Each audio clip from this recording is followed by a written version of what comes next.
Bonjour, voici une formation à WordPress qui a été enregistrée en live, une formation WordPress appliquée précisément au site Culturic, dans le but que le collectif Culturic puisse gagner en autonomie dans sa gestion du site en cas de besoin.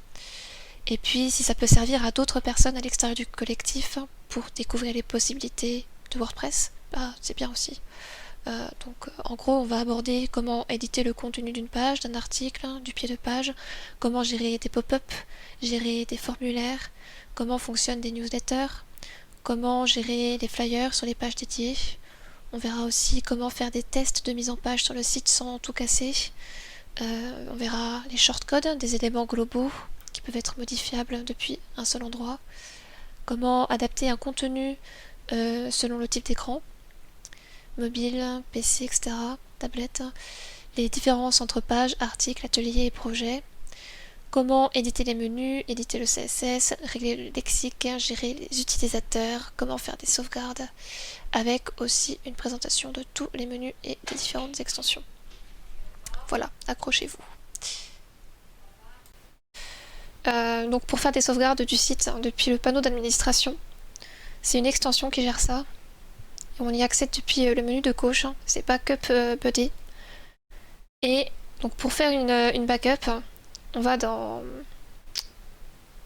Backup. Donc on va dans Backup, ça charge. On arrive sur cette page et on a un onglet Create Backup. On va dessus et on a différents types de backup. Donc une backup complète, on peut faire une backup simplement de la base de données, seulement du thème, seulement du plugin. Enfin bon, de toute façon, le plus intéressant c'est de faire une backup complète. Hein. Quand on fait une backup, on veut rarement seulement la base de données. C'est très rare qu'on veuille seulement la base de données. Et donc quand on clique ici, ça va lancer une backup qui va ensuite s'afficher dans cet onglet Local Backup, qui va s'afficher là. Donc là, on a un historique des backups qui ont été faites sur le site. Ces backups, elles sont enregistrées sur le serveur, sur l'hébergement en fait. Et si... Alors, l'intérêt des backups, c'est qu'en cas où, si jamais, par exemple, l'hébergeur, il est supprimé, si l'hébergeur crash, ou s'il est plus accessible, ou si le site, il y a eu un gros problème dessus et il faut faire une restauration, c'est important d'avoir une backup quelque part, et pas seulement sur l'hébergement, parce que ça peut être compliqué d'y accéder, mais aussi sur son ordinateur. Donc pour télécharger une backup sur son ordinateur, dans le but de faire une restauration, on peut aller là, donc dans la liste des backups, aller au bout de la ligne, cliquer sur les 3 petits points et faire Download. Là, ça va télécharger la backup sur votre ordi. Comme ça, s'il y a un problème sur le site, grâce à la backup qu'il y a sur votre ordi, vous pouvez faire une restauration. Alors faire une restauration, c'est un peu technique. Il y a des tutos qui existent. Si jamais vous avez l'occasion de devoir le faire, ben bon courage. Mais ça se fait. Je vais pas l'expliquer maintenant. Ce serait trop long et chiant. Donc ça, c'était pour les backups, ça me permet. Enfin, c'est important de le faire maintenant avant qu'on fasse des petites bricoles. Donc voilà. Donc pour la présentation globale de WordPress. Pour accéder à ce panneau d'administration, qui est donc le panneau d'administration du site Culturic, il faut taper dans la barre d'URL ceci, wp-admin. Ça permet en fait d'accéder à la page de connexion sur laquelle il faudra mettre votre identifiant, pseudo ou adresse mail plus votre mot de passe. Et si vous êtes administrateur, vous verrez à peu près ça. Si vous êtes contributeur ou si vous avez un rôle qui n'est pas administrateur, vous aurez un peu moins de bazar à votre écran. C'est pratique. Vous aurez par exemple ça. Donc voilà, là on a un menu qui fait la hauteur de l'écran, alors que là on a un menu qui fait perpète.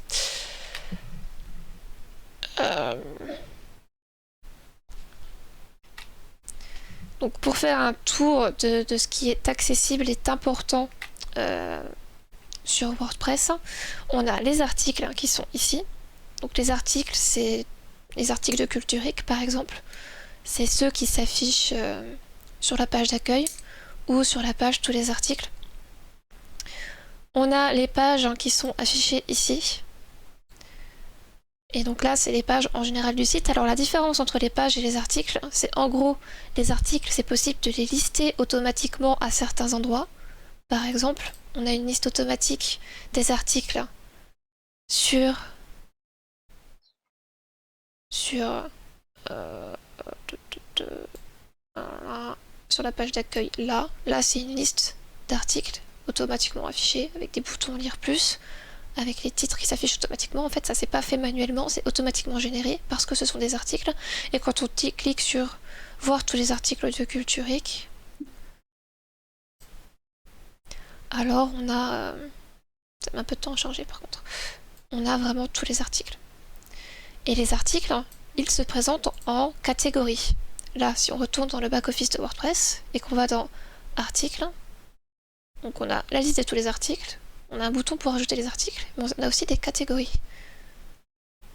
Et les catégories, donc par exemple, on a une catégorie article 3, et le but de mettre un article, d'assigner à un article la catégorie article 3 ou la catégorie citoyen-citoyenne, c'est que par exemple, lorsque l'on va sur Acteric, une liste des Acteric, on va sur article 3, publication sur Culturic. Alors là, vont s'afficher seulement les articles d'article 3. Donc, en fait, l'intérêt des articles, c'est bien de pouvoir créer différentes catégories pour afficher seulement les articles de certaines catégories sur certaines pages. En gros. Tandis que les pages, c'est le reste, en fait. Et donc, pour créer un article, on fait tous les articles. Enfin, rajouter.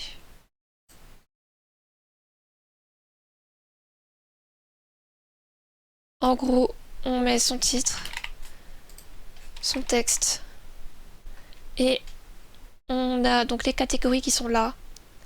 Et donc si vous cochez Action RIC, article 3, en fait votre article, il va s'afficher ici. Automatiquement.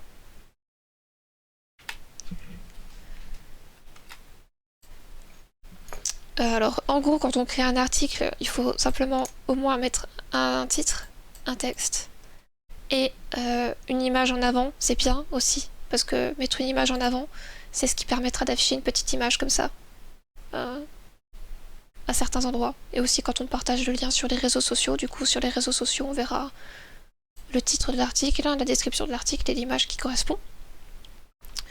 Donc pour mettre une image en avant, en fait là c'est l'interface pour la sélection des images. Donc soit vous prenez une image depuis tout le premier onglet, téléverser des fichiers, importer des fichiers depuis votre ordinateur. Soit vous allez depuis l'onglet bibliothèque des médias. Donc là les trucs sont classés par dossier. Et sinon si on revient là et qu'on revient là, non, ça marche pas.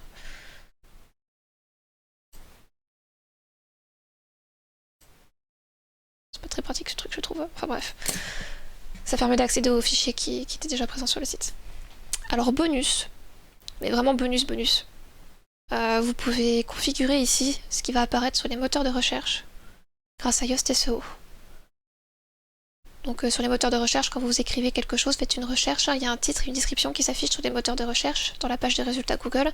Ça permet de les personnaliser. Mais bon, ça c'est vraiment bonus, vous n'êtes pas obligé d'aller jusqu'à là quand vous créez un article. Donc, voilà pour les articles et l'explication par rapport aux catégories.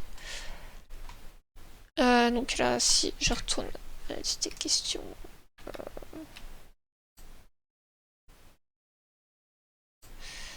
Bon, cas concret. On a envie de modifier une page du site parce qu'il y a une grosse coquille. Une faute d'orthographe par exemple. On voit par exemple sur la page d'accueil qu'il y a écrit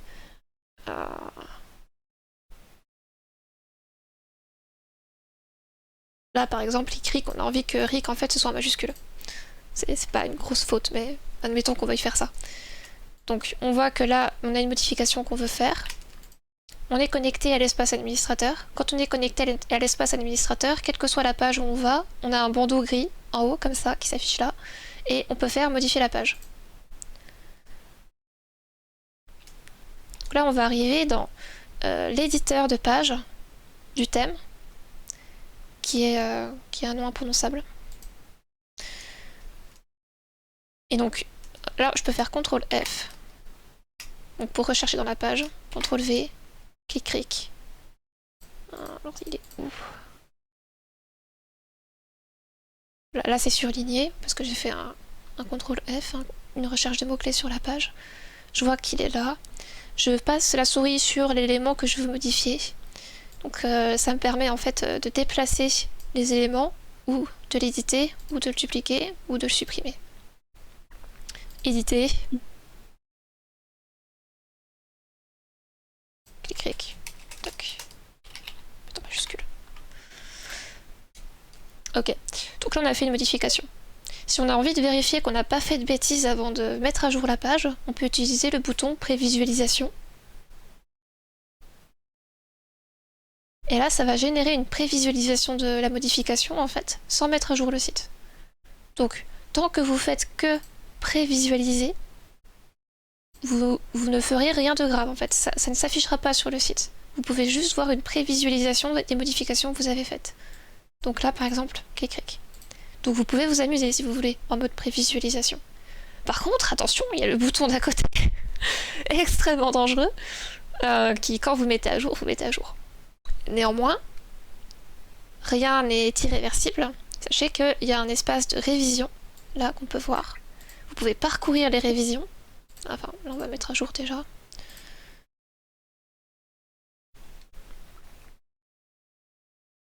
Même si vous faites une bêtise, en fait, sur une page, c'est pas très grave. Vous pouvez aller dans révision.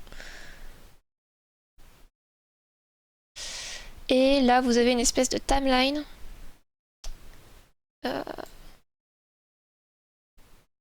Vous pouvez remonter en fait aux précédentes mises à jour. Ah, ça s'affiche là. Voilà. Donc là, on pourrait voir par exemple surveiller ce qu'a fait Léo. Et on a vu que Léo a fait je ne sais trop quoi. C'est probablement bien. Et si par contre c'était pas bien, on pourrait faire rétablir cette révision juste avant en fait. Avant qu'il ait fait la modification. Donc juste avant, par exemple. C'est un peu compliqué par contre à sélectionner, j'avoue. Ah, mais il y a des boutons là précédentes, voilà. Là, je pourrais faire rétablir cette révision si je voudrais supprimer la modification de Léo. Alors voilà pour ce qui est de vous décomplexer des modifications que vous voulez faire sur les pages. Vous pouvez rien faire de grave, vous inquiétez pas. Si vous voulez faire des modifications sur les pages, il y a un mode de révision et vous avez un mode de prévisualisation pour regarder si vous faites pas de bêtises. Donc n'hésitez pas à expérimenter. Les commentaires. Si vous voulez gérer les commentaires sur le site. S'il y a des questions sur les pages, allez-y. Hein. D'ailleurs, peut-être que je peux présenter un peu plus en détail comment fonctionnent les pages en fait avant de passer aux commentaires. Là, la charte par exemple, on va faire modifier, c'est une page qui est assez simple.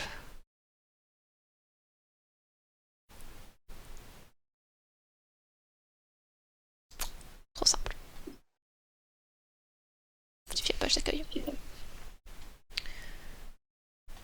En fait, quand on crée une page, on a deux possibilités en fait, pareil pour les articles. Soit on utilise l'éditeur classique, qui est donc simplement un éditeur de texte, soit on utilise l'éditeur de l'administration, qui lui est un éditeur visuel permettant de structurer ces pages en colonnes et en rangées. Donc là par exemple ce que je viens de faire c'est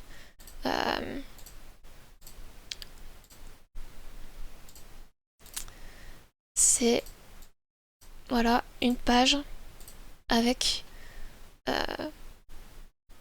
deux colonnes qui vont s'afficher comme ça. Si j'ai envie de mettre de l'espace pour pas que tout ça se soit collé en haut, je peux faire un petit plus là pour ajouter un élément. C'est espace vide. Mettre 64. Et le mettre en dessous, au-dessus de mon contenu. Comme ça, c'est pas collé. Donc en gros, vous avez des dispositions possibles en colonne.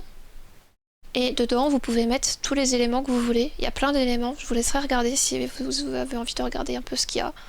Il y a vraiment plein de trucs. Mais globalement, en fait, les plus importants, c'est bloc de texte,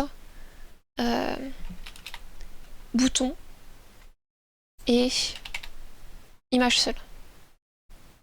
C'est vraiment les, genre les trois principaux éléments à connaître. Voilà, en gros pour l'éditeur de page. Je quitte. Donc là par exemple c'est la page d'accueil, c'est la page la plus complexe. On a surtout des boutons, on a des textes qui sont blancs, du coup on voit pas, mais ça c'est du texte. Quand vous voulez éditer du texte, il y a deux onglets. Un onglet visuel et un onglet texte. La différence, c'est que l'onglet texte, il affiche le code HTML, donc ça peut être utile parfois. Surtout quand c'est du blanc sur du blanc et que c'est pas lisible, par exemple. Alors voilà en gros pour l'éditeur de page. Je vous laisserai expérimenter plus en détail si vous voulez l'éditeur de page si besoin. Mais en gros, en fait, pour déplacer, changer du contenu, c'est assez simple. Hein. Vous faites juste un CTRL F sur la page, vous cherchez la phrase que vous voulez modifier, et c'est voilà. Voilà. Okay. Ensuite, les commentaires. Alors là, dans l'interface des commentaires, si on veut les gérer, alors là, il n'y en a aucun en attente. En gros, ici sont affichés tous les commentaires. S'il y a un commentaire qui ne vous plaît pas, alors là, en fait, avec ce compte, on peut pas gérer les commentaires parce qu'il n'a pas les droits. Faut passer en compte administration. Là. Commentaires. Voilà. Donc si vous êtes administrateur et que vous avez envie de gérer les commentaires et qu'il y en a que vous trouvez pas bien, vous pouvez les mettre à la corbeille.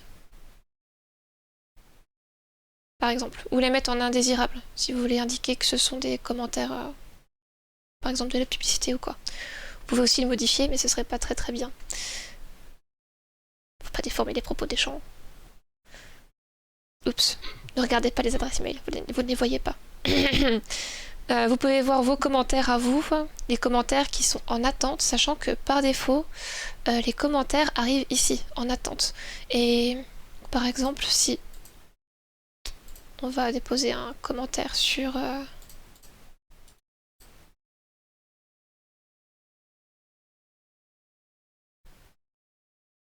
un article.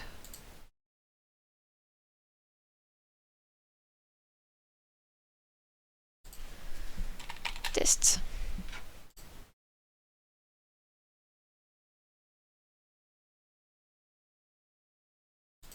Donc là, on est en train d'envoyer un commentaire. Là, je vais aller dans commentaires, actualiser.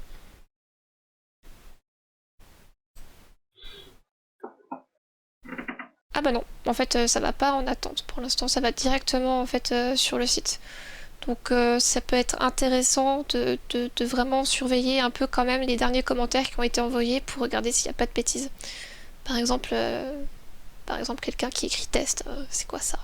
Voilà, corbeille. Pour les commentaires, c'est assez simple. Ensuite,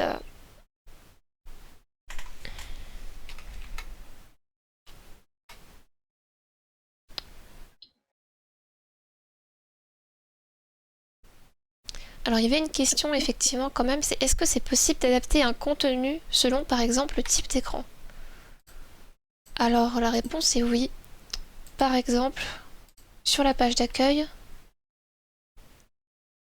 admettons que quand on passe en format mobile, donc inspecter l'élément, format mobile, admettons en fait que les articles, on trouve que ça prend beaucoup trop de place et que du coup on n'a pas envie de les mettre. Pourquoi pas, hein. Alors on va dans l'édition de la page, modifier la page.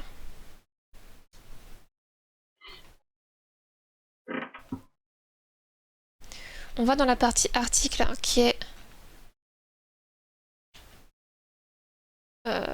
là, post Masori Grid. Ou grid, je sais pas trop comment ça se prononce. Et donc là, si on va dans l'édition de la colonne,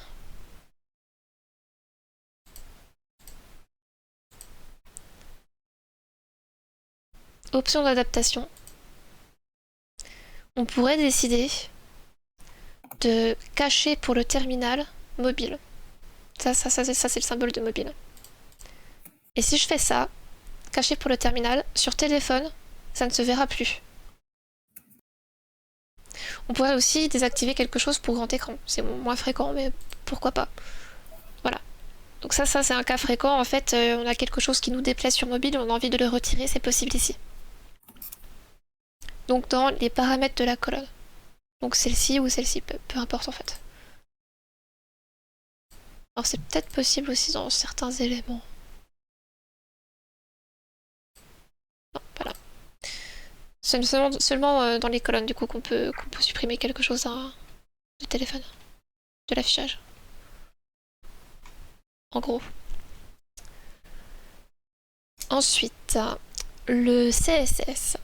Peut-être que vous avez envie parfois de faire une modification sur le CSS, c'est-à-dire la mise en forme globale du site. Admettons par exemple là que l'on veuille retirer le soulignage des liens parce qu'on trouve ça moche. Pourquoi pas, hein. Donc pour vous aider, vous pouvez faire un clic droit, inspecter l'élément sur les liens, enfin un clic droit sur ce que vous voulez modifier en fait, inspecter l'élément. Vous allez en fait voir le CSS ici. Donc là vous allez avoir le CSS qui correspond au lien. Et quelque part par là, vous avez un code CSS A qui correspond à lien avec test decoration underline. Voilà.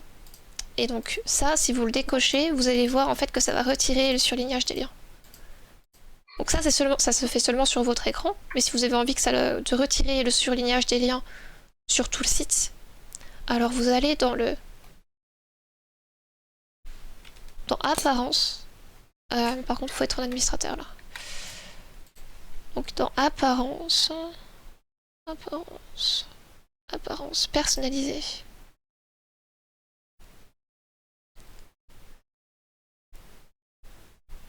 CSS additionnel. Et là, vous allez avoir tout le CSS personnalisé. Et on a notamment la partie là, text decoration underline, qui souligne les liens. Et si on le retire, ici, hop, on a la prévisualisation. Ça va retirer le soulignage des liens. Bon, là, on va pas le faire. Parce que c'est bien, quand même, le surlignage des liens. Et par contre, ça se peut que des fois, ce que vous voulez modifier, en fait, ce soit pas dans le CSS, là. Parce que ça, c'est du CSS additionnel. Donc ça, par exemple, c'est une ligne qui a été ajoutée manuellement. Donc par exemple, si vous voulez changer la couleur des titres... Alors ça, c'est pas un titre. Enfin, la couleur des liens, par exemple. Non. C'est la couleur des titres. Voilà, les titres, les H1. Si vous voulez changer la couleur des H1, vous pouvez taper simplement ici H1, ouvrez les crochets, color, et red. Vous mettez le code couleur que vous voulez. Est-ce qu'on a un H1 ici? Pour voir le résultat. Voilà. Et donc là, ça va mettre le titre H1, enfin H1 en rouge. Et pour connaître en fait la balise qui correspond à ce que vous voulez modifier, en fait, vous avez juste, par exemple, là, ça correspond aux citations. Vous faites clic droit, inspectez l'élément sur la citation, et vous voyez que en fait, ça, ce que vous surlignez là, ça correspond à la classe GT3 code content. Donc, si vous faites un copier-coller de la classe et que vous faites, je suis sur quelle page là?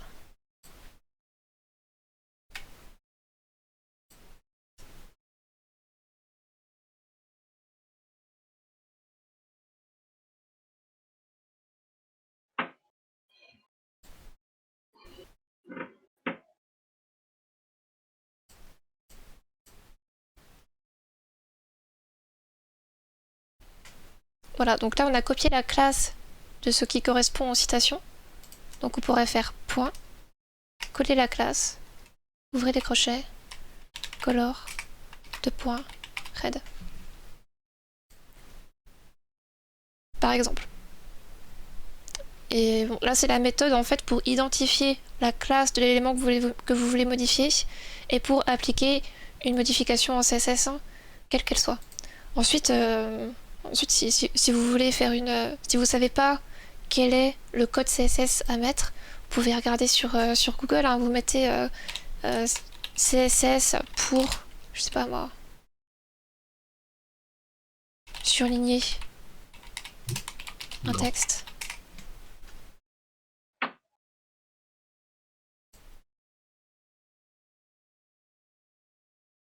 Vous allez trouver très rapidement la classe CSS, enfin le code CSS qui correspond. Voilà, background color truc. Ah, si par exemple je mets ça. Voilà. Tout est documenté hein, sur le CSS. Voilà pour le CSS, je vais pas m'étaler plus longtemps, hein, c'est juste pour vous donner la méthode si jamais vous avez envie de vous amuser avec le CSS. Quoi d'autre?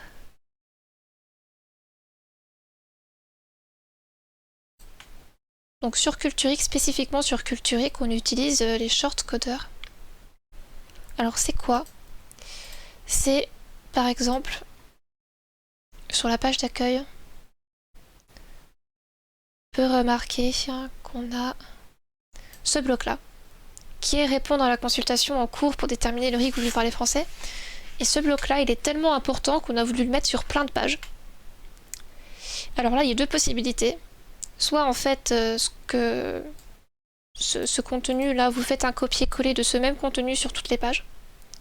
Et admettons qu'il y ait Mike qui dit ah non, mais en fait, ce mot-là, ça va pas, faudrait le changer par un autre. Et bah là, le problème, c'est que du coup, vous allez devoir faire les modifications sur les 10 pages sur lesquelles vous avez mis ce message. C'est pas cool.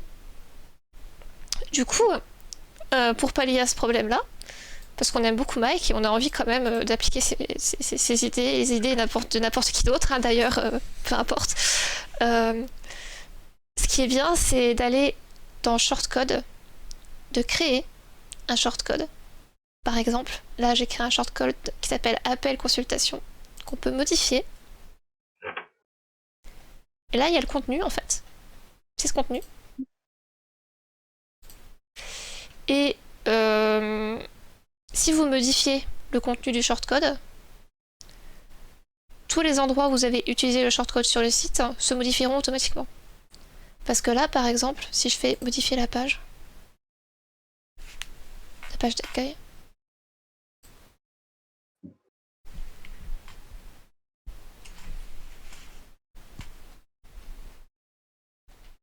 et qu'on regarde le contenu de la page, voilà. En fait, ce qui correspond à l'appel aux consultations, c'est ça. C'est ce morceau de code là en fait. C'est celui qui s'affiche ici, avec un bouton copier.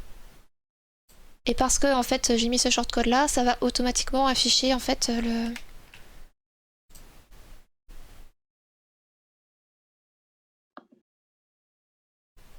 ce truc. Et ça c'est super pratique. Donc actuellement il y a un shortcode pour... Il y a un shortcode pour l'appel aux consultations. Et il y a un shortcode aussi pour le calendrier, parce que le calendrier c'est assez utile de l'afficher à plusieurs endroits du site. Et donc ça c'est... Voilà. C'est possible de le modifier ici. Après ça serait possible de faire des shortcodes par exemple pour la newsletter. Par exemple. Ça peut être une idée, c'est pas encore fait mais j'y pense. Et pour tout truc qu'on pense devoir mettre sur plein de pages. Donc voilà pour les shortcodes. Ensuite, donc pour aborder spécifiquement le sujet de la page des tracts, parce que Nonometa s'est gentiment proposé pour mettre à jour les tracts du site du coup. Les tracts du site, donc j'ai mis le lien sur Discord. Voilà. Le but là, suite à l'atelier tract qu'on a fait, c'est d'avoir une bibliothèque de tracts, donc de tous les tracts et illustrations par rapport au RIC, qui peuvent servir en fait pour l'inspiration, en fait, surtout. Le but, c'est pas de les sélectionner et de sélectionner que les meilleurs. Là, c'est juste d'avoir juste une grosse galerie d'inspiration pour quand on veut faire des brainstorming ou faire des tracts peut-être un peu plus travaillés. Donc là, pour l'instant, c'est juste des images d'exemples. Hein. Je n'ai pas encore mis. Donc là, par exemple, donc on a cette page qui existe, qui n'est pas encore connectée au reste du site, mais on peut le faire de suite. Donc là, par exemple, cette page-là, ce serait bien qu'elle soit accessible depuis aider et participer.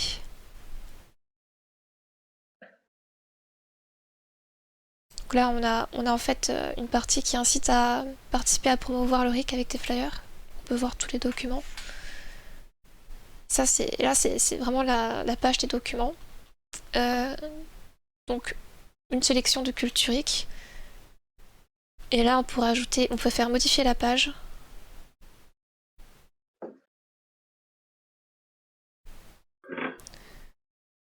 Et ajouter au tout début, parce que c'est super important, pour ajouter un texte.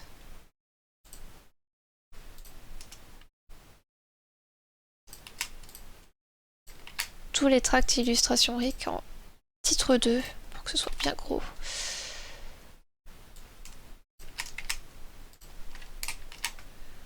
Retrouver de nombreux tracts, flyers, illustrations pour vous inspirer et communiquer sur le RIC. En titre 3, bien gros. On ajustera la mise en page après, c'est pas grave. On va ajouter un bouton. Alors pour ajouter un bouton, il faut mettre le texte du bouton. Voir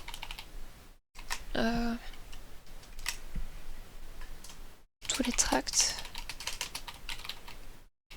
et illustrations. Et on va mettre un lien. Donc le lien c'est celui-là. Adresse web.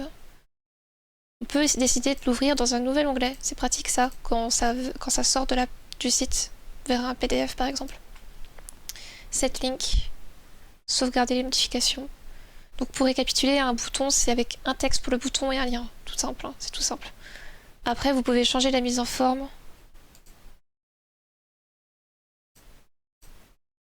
Par exemple là je crois que il faut un border radius pour que ce soit comme les autres boutons. Et là donc on fait prévisualiser pour voir ce que ça donne. Donc là on a le passage, tous les tracts et illustrations RIC. Retrouver de nombreux tracts, flyers, illustrations pour vous inspirer et communiquer sur le RIC, voir tous les tracts, illustrations. Puis on pourrait mettre un bouton aussi en bas, le même bouton en fait tout en bas. Hop. Voir d'autres tracts. D'autres tracts, illustrations pour les personnes qui resteraient sur leur faim en fait, hein, une fois arrivées en bas de la page. Ça peut être cool. Ça peut être bien de mettre en général aussi des espaces vides avant les boutons, sinon c'est tout collé au contenu. Donc là, par exemple.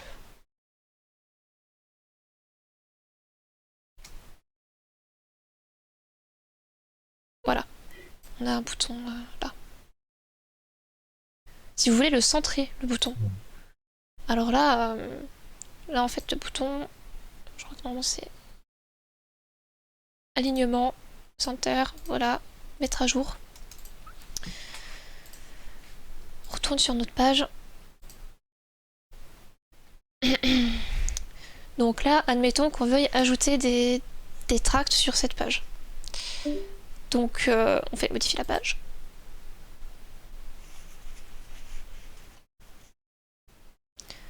Et là, comment est-ce que c'est géré? C'est un module en fait qui s'appelle Masori Media Guide qui permet de créer une galerie. Et donc tout ce que vous avez à faire, c'est cliquer sur ajouter des images et à importer l'image que vous voulez ajouter à la galerie. Donc par exemple là, si on va dans le salon proposer des flyers, On avait fait une liste de flyers. Ah oui, on avait deux catégories aussi. Ah, j'avais pas pensé à ça. Alors là, du coup, on va ajouter un titre. On va ajouter un titre exemple d'illustration. Enfin, simplement illustration en fait. Titre 2. Voilà. On va dupliquer le truc pour... Parce que là, en fait, le but, c'est que sur cette page, il y a à la fois les tracts et les illustrations. Alors peut-être qu'après, par la suite, on fera deux pages séparées, hein, je sais pas. Mais pour l'instant, on peut les mettre sur les mêmes. Tracts. Voilà. Et puis, au début, j'ajouterai un raccourci qui permettra d'aller à l'une ou l'autre de ces sections. Ça, c'est possible aussi, ça, c'est cool. Donc voilà. On va mettre un exemple de chaque. On va mettre par exemple une illustration. Donc, illustration, on va mettre ça, tout premier. Admettons du coup que je veuille... ça c'est sur Discord. Je l'enregistre sur mon ordinateur. Je l'enregistre. Alors si vous êtes vraiment motivé, vous pouvez le renommer Tract. Alors pas Tract du coup, mais illustration. Rick 01 par exemple. Enregistrer. Si vous êtes vraiment motivé, vous pouvez ouvrir le bidule avec Photoshop ou n'importe quel éditeur, peu importe, et l'enregistrer plutôt en PNG, en JPEG, parce que là le problème c'est qu'il est en PNG, et les PNG c'est vraiment un format qui est super lourd. Donc si vous faites enregistrer en JPEG, ça va déjà considérablement réduire son poids.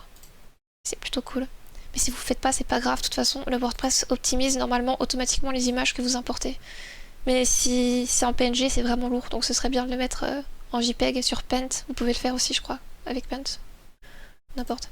Bref, du coup, maintenant que vous avez enregistré votre image, vous pouvez sélectionner des fichiers, aller dans téléchargement, faire illustration RIC en .jpeg, SVP, JPEG, c'est bien. Ça charge.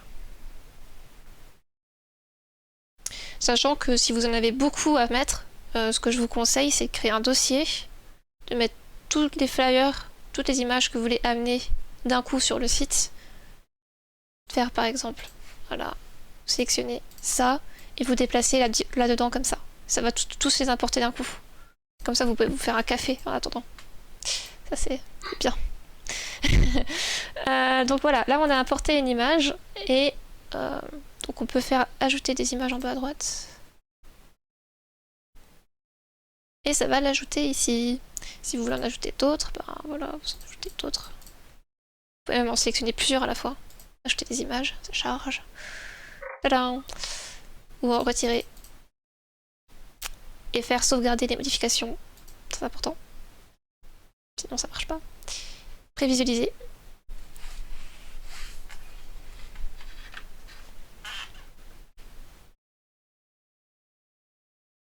Tadam! Notre super Macron qui a peur. Haha.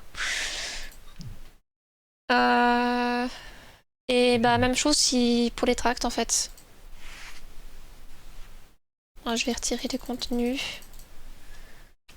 Je vais prendre un tract sur Discord. Exemple de tract. Je l'enregistre.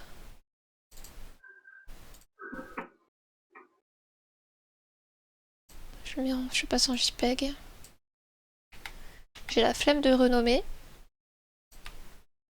Franchement, si vous renommez pas les images, c'est pas grave. Après, c'est vrai que renommer les images, c'est bien parce que pour le référencement naturel, c'est cool. C'est-à-dire que si vous renommez bien les images, en tract pour faire promotion RIC par exemple, alors quand on va taper tract RIC sur Google et qu'on va dans l'onglet images, les images vont s'afficher. Donc c'est vrai que c'est quand même plutôt bien quand même de bien nommer les images. Tract, RIC, au moins comme ça. Ça va, enfin... C'est bonus, mais c'est plutôt cool pour l'optimisation.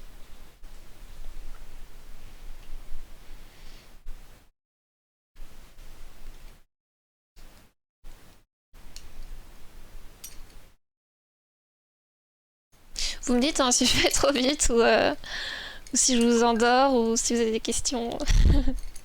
Non, non. Juste une question pour Ouais. les images. C'est du chinois. Les images. Qu'est-ce qui est du Juste une chinois? question pour les... Tout ça, ça va, c'est pas mal, c'est super intéressant, mais il faut suivre. Hein. Ah. Tu vois quand même costaud là, ça va vite. Oh. Après, je donne beaucoup Bon, j'ai d'informations, quand même écrit mais pas mal. il y a juste un minimum à savoir en fait. Hein. Oui, à part que ça a coupé tout à l'heure, donc j'en ai loupé une partie, mais c'est pas grave. Ok. J'essaierai. Ce Les sera le vidéos, bordel. de toute façon. Oui, au début. J'ai juste deux questions pour les images. Elles sont classées, on peut les classer par groupe ou ils sont. J'ai juste vu un tas d'images en fait. Dans la Les classer partie, par. dans le stockage global des images. Là. Ouais. Ouais, il y a un truc par groupe, mais j'ai pas. En fait, c'est pas moi qui l'ai installé, je sais pas comment ça fonctionne. Je trouve pas ça. Je trouve ça un peu compliqué en fait. Du coup, je l'utilise pas. Et je peux pas te répondre. Ok. Pas de souci. J'avais une autre petite question dans l'éditeur de cette page. Mhm. On a la page est séparée en plusieurs lignes. Mhm. On voit ici une ligne avec illustration Element Grid et le tract. Voilà. Pourquoi est-ce qu'il y a une séparation en deux zones? Y a aucune raison. Tu pourrais le mettre en fait dans une seule zone comme ça. Sauf que, comme moi je sais que je vais devoir mettre. Enfin, comment dire tu as une exception selon laquelle c'est intéressant de faire 2 zones supplémentaires parce que ce que tu peux faire c'est aller dans Options et mettre une ID à la rangée. Donc par exemple illustration. Une ID à cette rangée qui est différente. Par exemple tract. S. Sauvegarder, mettre à jour. Et donc là, comme on a mis des ID en fait aux rangées, aux 2 différentes rangées, si on va sur la page qu'on met par exemple hashtag tract, tadam, ça nous déplace en fait dans la partie tract. Je recommence. Voilà, j'ajoute tract. J'ajoute tract. Je vais entrer. Ah, ça n'a pas fonctionné, c'est bizarre.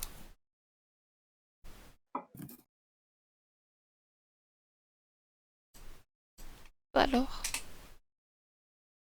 Ça a fonctionné une fois et maintenant ça fonctionne plus.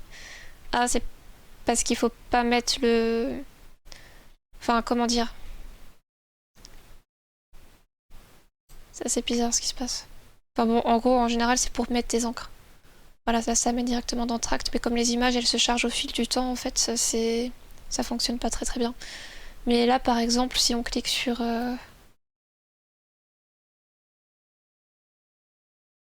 Là, le RIC voulu parler français. Là, il y a un hashtag RICFR, et ça va nous mener, en fait, sur cette section ici, qui est en fait une section de la page. Comment ça marche? Mais bon, après, ça, c'est du détail. C'est du détail. Quoi d'autre? Gestion du contexte.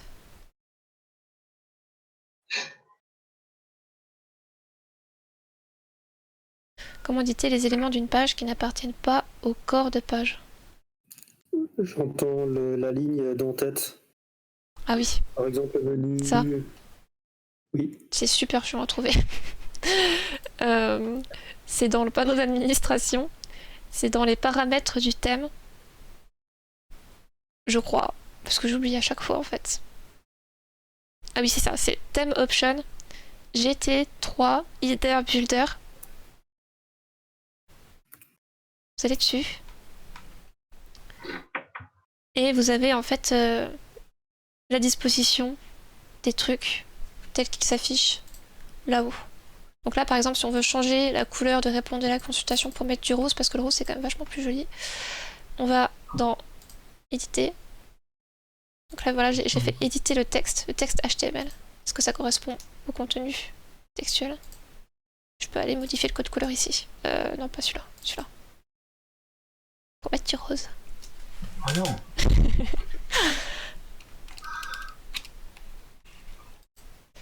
Et puis d'autres trucs, comme le login, et le texte, et le menu qui est en bas aussi, et le logo, par exemple. Donc, logo, menu. Ici donc, texte, login. Texte, mon compte, login. En gros. Donc effectivement, c'est une bonne question. Où est le réglage du style graphique CSS global? Donc j'ai montré, sachant qu'il y en a deux en fait. Il y en a un qui est dans apparence personnalisée, CSS personnalisé, et il y en a un normalement qui est dans général, je crois. Voilà. Général, thème, ici. Custom CSS. Que je n'utilise pas. Personnellement, je préfère utiliser l'interface depuis apparence personnalisée parce que l'interface est quand même plutôt plus cool.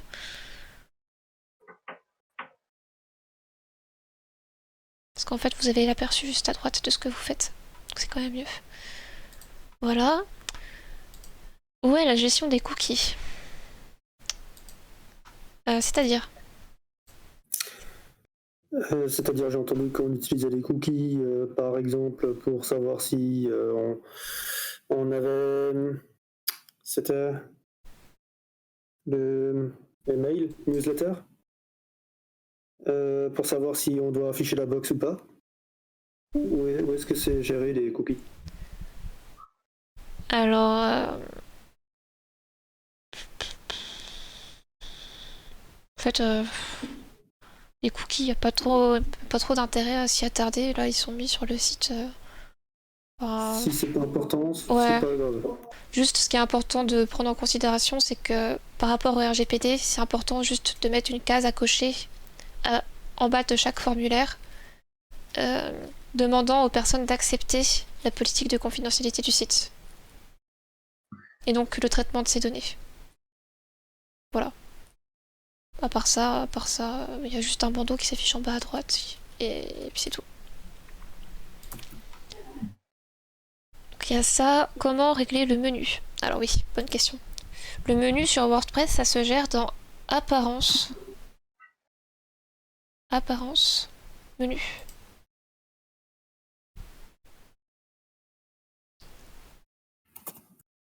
Et donc là, vous avez différents menus. Le menu qui est utilisé sur le site, c'est celui qui est indiqué entre parenthèses main menu. C'est le menu principal. C'est celui qui est utilisé en bandeau là. Et là, en fait, vous avez toutes les pages qui sont imbriquées les unes en dessous des autres. Donc celles qui sont imbriquées, en fait, ce sont les sous-menus, tout simplement. Et si vous n'avez plus envie de les imbriquer, vous pouvez faire du drag and drop. Par exemple. Voilà. Vous les déplacez. Et donc ce qui est intéressant de savoir pour les menus, donc c'est comment ajouter une page au menu. Donc là vous avez la liste des pages à gauche. Par défaut c'est les plus récentes, donc faites attention, il n'y a pas toutes les pages qui sont affichées, il faut cliquer sur afficher tout. Et là vous avez vraiment toutes les pages, ou alors vous faites une recherche. Par exemple la page qu'on vient de créer. Tous les tracts illustrations Eric. On pourrait le mettre. Ajouter au menu. Ainsi que le flyer d'ailleurs. Hop. Et on pourrait le mettre par exemple en dessous de aider et participer. Par exemple. Et si vous voulez, si ce titre là vous le trouvez trop long, vous pouvez cliquer sur la petite flèche là pour accéder aux options avancées et mettre par exemple, je sais pas, un truc plutôt plus court. Tract illustration. Et une fois que vous avez modifié le menu, très important, faire enregistrer.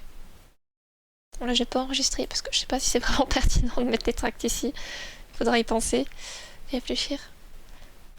Et là ça va mettre à jour le menu en fait du site. Est-ce que c'est juste pour les pages ou est-ce que ça peut aussi être pour les articles?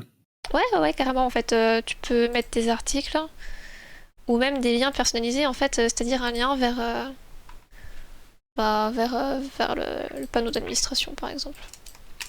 Voilà. En mettant wp-admin. Ou un lien même vers un autre site. Google Doc par exemple, faire une super présentation, notre super collectif culturique qui est trop bien. On pourrait le mettre aussi. Avec un texte présentation. Ajoute au menu. Voilà. Et là on aurait la présentation qui s'affiche. Après contact.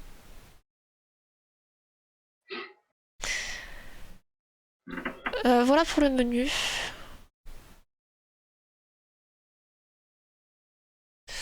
Ensuite, autre question, le lexique. Ouais, bonne question. Le lexique. Donc le lexique depuis l'interface administration, ça s'appelle CM Tooltip Glossary. Et donc, en cliquant sur Glossary, vous allez voir tous les mots-clés qui ont été enregistrés. Il y en a qui sont en brouillon, d'ailleurs. Et bon, pour les modifier, simplement, en fait, vous pouvez faire une recherche RIP, par exemple. Ça charge. RIP, modifier. Et là, on pourrait ajouter... Là, on pourrait, ce qui serait pertinent d'ajouter, c'est référendum d'initiative aussi populaire à RIP, parce que ça peut vouloir dire la même chose. Donc peut-être ajouter une définition comme ça. Populaire. Définition à venir. On peut mettre un OU en majuscule parce qu'on est énervé. Et voilà. Ensuite, faire enregistrer, mettre à jour. Mettre à jour. Sachant que je crois que pour le glossaire, quand on met un extrait, ça, quand on passe sa souris sur un élément. Enfin, du coup, ce que ça fait, le glossaire, c'est que quand on passe sa souris sur un mot du site, il y a donc le petit bulle qui s'affiche. Et par exemple, pour Rick, il me semble qu'il y a une description qui est beaucoup plus longue en fait. Et qui s'affiche pas quand on passe sa souris dessus.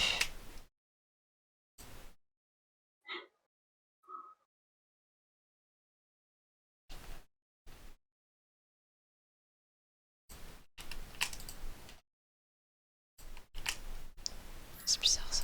Je vais faire un test.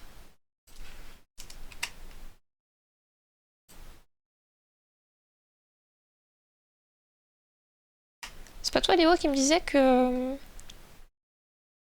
parfois le lexique n'était pas enfin ne s'affichait pas complètement en infobulle.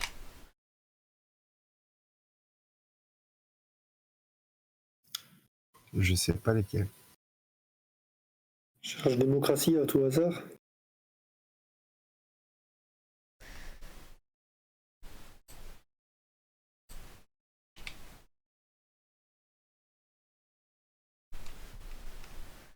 Alors, petite précision, quand vous faites des modifications sur le site et qu'elles devraient s'afficher, vous pensez qu'elles devraient s'afficher et que malencontreusement elles ne s'affichent pas, c'est probablement un problème de cache. Donc n'hésitez pas à aller dans WP Rocket et faire vider le cache. Ça va vider le cache du site. Parce que le cache, en fait, ce qu'il fait, c'est qu'il enregistre des informations sur le serveur pour que le site charge plus vite. Et du coup, en fait, s'il se met pas à jour, ça se trouve, quand vous faites des modifications, ça s'affiche pas. Alors là, c'est pas ça.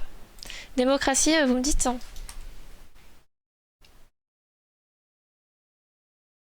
Ah, attends, je pense comprendre comment ça fonctionne si on met un retour à la ligne comme ça, là.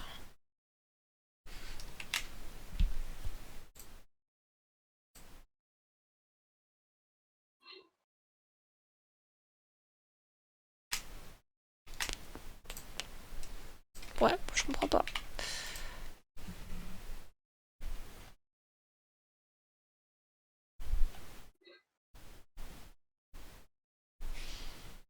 Ah, voilà en gros pour le lexique.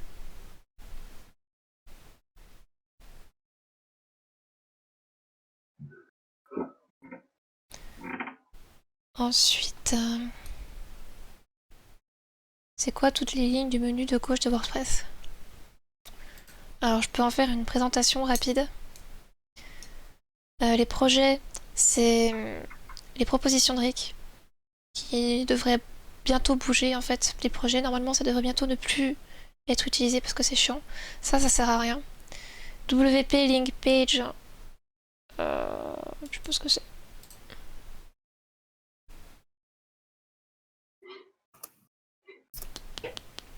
Je sais pas ce que c'est. Média, c'est la bibliothèque. GT3 Galerie Lightle, ça permet de créer des galeries. Je crois que c'est là en fait qu'on peut gérer les dossiers. Ou pas. Mais ça a l'air compliqué et inutile, du coup, j'ignore. Page, c'est pour gérer les pages. Commentaires, gérer les commentaires. Des flipbooks, c'est pour créer des PDF qui apparaissent en fait sur le site comme un livre avec lequel on peut feuilleter les pages. C'est extrêmement cute, mais je trouve ça particulièrement inutile. Enfin, si vous voulez en faire, amusez-vous. Shortcoder, c'est donc ce qu'on a vu pour créer des shortcodes à mettre dans une page. Par exemple, pour la consultation, pour appeler à la consultation, pour afficher l'agenda. C'est pratique. Pop-up Maker, c'est pour gérer les pop-up. Par exemple, on a la pop-up de la newsletter. Et si vous voulez la modifier, en fait, vous pouvez cliquer sur toutes les pop-up. Newsletter. Modifier. Vous avez bon, le nom de la pop-up. Et le contenu est ici, en fait. Donc là, vous avez le titre, sous-titre, une petite précision pour pas faire peur aux gens. Un mail par mois maximum. Et là, vous avez le shortcode du formulaire de la newsletter. Donc ça, c'est ce qui affiche... En fait, ce shortcode, c'est ce qui affiche le formulaire. Et plus bas, en fait, vous avez le déclencheur. Donc là, par exemple, le réglage pour le délai de déclencheur, c'est au bout de 40 secondes sur la page, alors la pop-up s'ouvre. Quand vous faites... Si on veut supprimer. Oui. C'est pas là qu'on peut supprimer le newsletter, enfin, le pop-up. Alors oui, effectivement, si on veut supprimer la pop-up, c'est ici que ça se passe. Faut faire corbeille. Mais je le prendrais mal. Une fois que t'es abonné, tu peux le faire. Oui, non, mais ça, c'est vraiment pour tout le site. Ah bon? Donc là, c'est par exemple, si on fait modifier, on a le nom des cookies qui vont désactiver le déclencheur. Donc là, actuellement, il y a 2 cookies qui s'ajoutent sur le navigateur des personnes. Il y a un cookie qui s'ajoute. C'est un cookie qui va dire, en fait, alors c'est bon, là, la personne, elle a vu la pop-up, donc ne l'affichez plus. Enfin, n'affiche plus la pop-up à cet utilisateur-là. Donc là, on a un cookie qui s'installe sur le navigateur de la personne quand il y a eu la fermeture du pop-up. Donc quand la personne a cliqué sur la croix ou quand la pop-up s'est ouverte. Quand la pop-up s'est ouverte, c'est pareil. Donc elle s'affichera plus. Ce qui peut poser un peu ce qui peut être un peu problématique en fait aujourd'hui parce que des fois je me retrouve à changer de page au moment où la pop-up s'ouvre. Et où du coup j'ai pas eu le temps de voir la pop-up et du coup elle se raffichera plus jamais. C'est peut-être que je devrais retirer ça. Je sais pas. On va laisser pour l'instant. Quoique non. Je te le réparerai.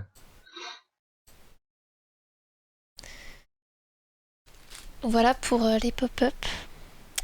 Everest Timeline, c'est ce qui est utilisé pour les... Alors c'est un peu particulier en fait.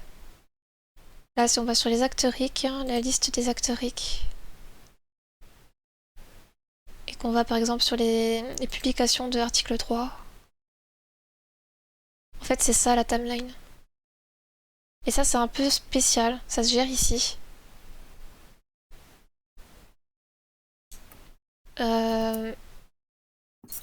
Ça se gère ici, là par exemple si on fait modifier la page. On a le shortcode qui correspond à ça, là dans Everest Timeline. Si je tape le shortcode, enfin si je tape article 3, on va voir en fait que voilà, on a action article 3, si on fait qui correspond à ce shortcode, donc 29710, 29710. Si on fait modifier, on a la configuration de la timeline en fait. Donc le choix de la catégorie article 3 dans l'ordre ascending. Donc ordre ascending, c'est je pense que c'est du plus récent au plus ancien. Juin. Ouais, du plus récent, plus ancien. Sachant que bon, ça c'est bien, mais il y a encore plus simple en fait. Hein. Mais bon, ça fonctionne comme ça pour l'instant. Mais plus simple en fait, ça, on peut mettre post masonry guide et faire on va laisser par défaut, c'est très bien. Et mettre en data settings. Ah non.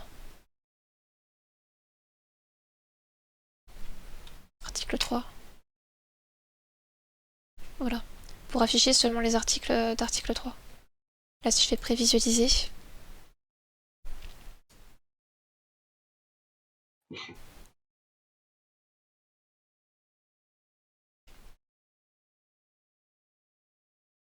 En fait, c'est exactement les mêmes contenus qui vont s'afficher en fait. Mais sous une forme différente. Donc, en fait, il y a plusieurs façons d'afficher les contenus.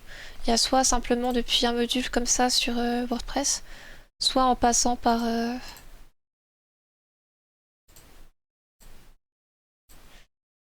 Everest Timeline. Atelier. Atelier, c'est les personnes qui s'ajoutent sur la map, en fait. Elles sont toutes affichées ici. Et donc c'est possible de l'éditer par exemple.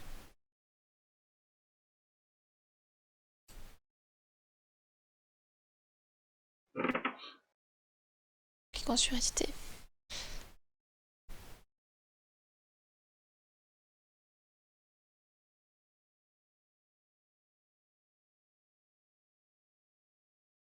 Alors il faut plutôt utiliser l'éditeur de l'administration là, parce que du coup on peut gérer le site internet qui peut s'afficher, l'adresse mail de contact.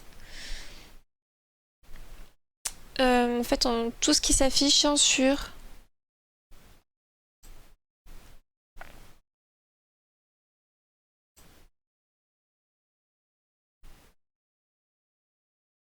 sur la map.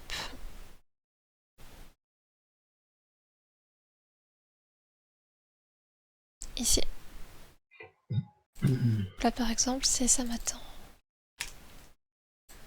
Ça m'attend, ça m'attend, ça m'attend. Voilà, c'est ce qui s'affiche là. On pourrait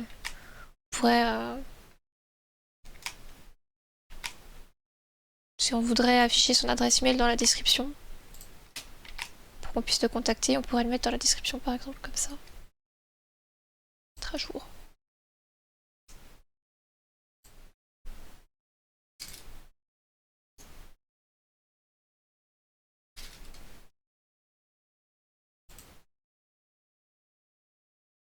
Et là, il y aurait son adresse email. Mais bon, j'ai pas envie qu'il se fasse spam. S'il l'a pas mis. Donc il y a ça.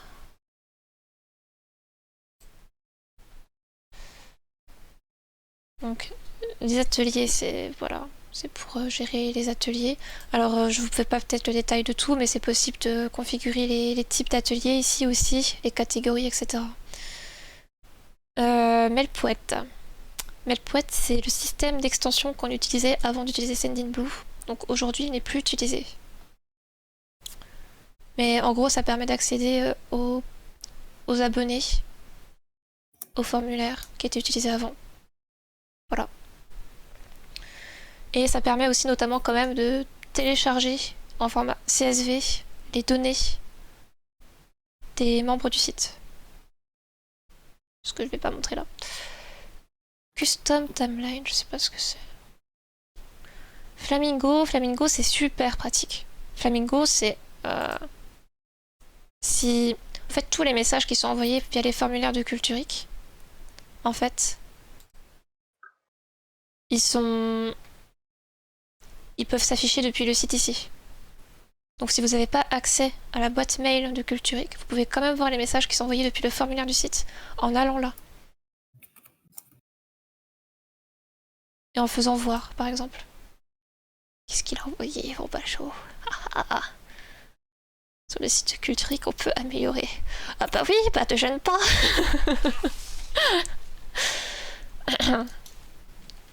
Bref. Budiform. Budiform, c'est un truc qu'il faudrait retirer parce que c'est long et chiant. C'est ce qui gère les propositions de propositions de Culturic. Et c'est long et chiant. Donc ça va probablement virer d'ici peu. Contact, c'est pour gérer les formulaires de contact. Donc là, il y a tous les formulaires. Et en gros, contact principal, par exemple, si on veut le modifier, ça se passe là. Alors ça, c'est le champ, en fait. Là, c'est un champ mail dans lequel il y a écrit email en placeholder. Par exemple, si je vous montre à quoi ça ressemble sur le site. Contact. Voilà. C'est ce qui s'affiche là, en fait, ni plus ni moins. Email. Non. Message. Et là, dans l'onglet email, vous pouvez indiquer où sera transmis la réponse à ce formulaire. Donc là, actuellement, c'est transmis à contact@culturic.fr. Donc les personnes qui répondent à ce formulaire, en fait, les réponses seront envoyées là-dedans, donc pour contact, avec ce contenu.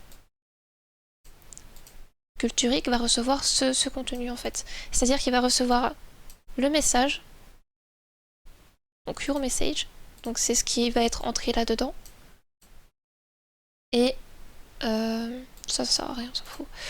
Et le nom, et dans le sujet du message, en fait, il va être écrit le contenu de your name. Donc le contenu de ce qui est là-dedans. En fait, les champs, ils ont tous un identifiant. Un identifiant, par exemple, your message, email et texte. Et il s'affiche ici aussi. Alors pas de texte, non, texte, ça c'est pas un identifiant, c'est your name l'identifiant. Ils vont s'afficher ici. Et par exemple, si on met your name, voilà, qu'on met message de your name, ça va mettre, si c'est Benoît qui nous envoie un message, ça va écrire dans la boîte mail de Culturic, message de Benoît.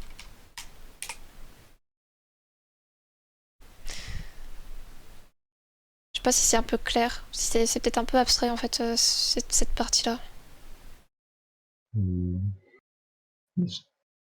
En vrai, on comprend. Moi, je me pose des questions sur les droits d'accès. Ça, c'est tout ce que l'administrateur fait. Donc, entre la visualisation et la modification, c'est pas encore clair pour moi. Est-ce que tu peux reformuler ta question, s'il te plaît? Il faudrait peut-être voir au départ les accès. Parce que tout ça, c'est Ouais. ce que fait l'administrateur. Ou pas? C'est quoi ta question? Est-ce qu'on voit fait les administrateurs? J'ai pas... Tout ce que tu nous montres. Tu m'entends bien? Oui. Vous m'entendez bien? Oui.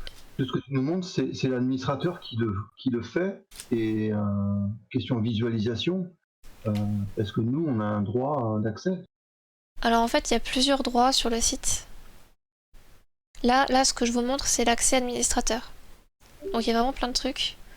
Mais le rôle éditeur voit un peu moins de trucs. Donc c'est un peu plus léger. En fait, là c'est une présentation pour vraiment les administrateurs du site. Mais simplement les en gros, en fait, les contributeurs, la seule chose qu'ils ont vraiment besoin de retenir, c'est comment utiliser l'éditeur textuel et peut-être comprendre comment fonctionne l'édition un peu des pages.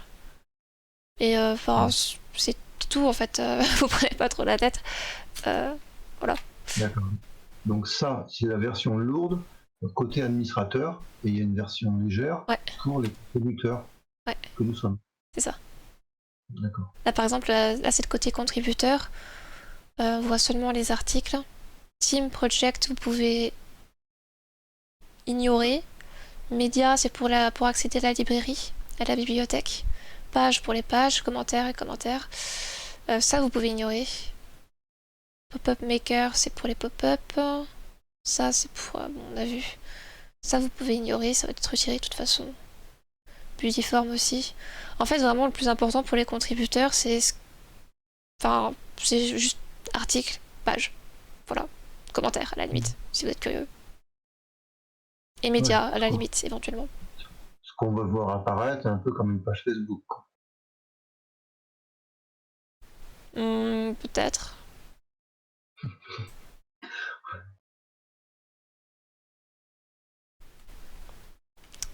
Donc, et les accès qu'on a, ça se passe comment?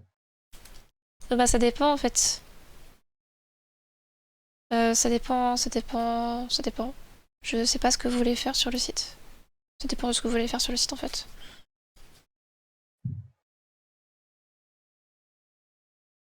Bah, si on veut, ce que j'ai compris, c'est que si on veut classer des articles de culturique comme on veut, ce qu'on veut voir apparaître, quel thème, on a un accès pour ça. Voilà, par exemple, ce qui va être donné comme accès, c'est un accès à Nomometa parce qu'il s'est proposé pour gérer la page tract. Et après, on pourrait donner peut-être d'autres accès si des personnes veulent prendre en charge la gestion de pages, d'autres pages du site. À voir, en fait. Ah, donc en fait, on n'a aucun accès, quoi. Bah, pour l'instant, non, parce que ça, c'est un accès qui est réservé vraiment aux personnes qui veulent contribuer à la modification du site. D'accord.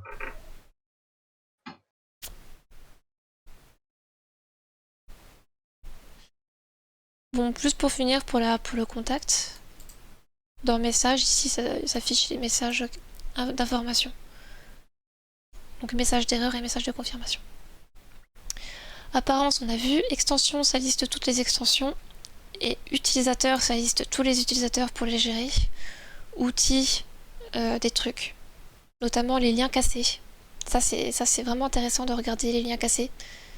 Dans outils, c'est vraiment le plus important, liens cassés. Donc, on peut aller dessus, par exemple. Parce que ça affiche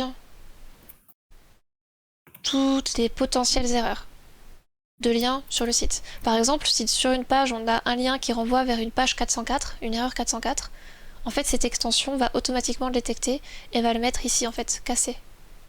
D'accord. Et parfois, il donne des avertissements aussi, je sais pas trop ce que c'est, ça. Faudrait vérifier. Donc c'est bien parce que quand on a un gros site avec tout plein de liens qui partent tout partout, ça peut être un peu compliqué de tout le temps vérifier s'ils sont tout le temps bons. Et donc ça détecte automatiquement. Ça, c'est super cool. Éditeur de page, pas spécialement intéressant, c'est configuré déjà. Alors réglage.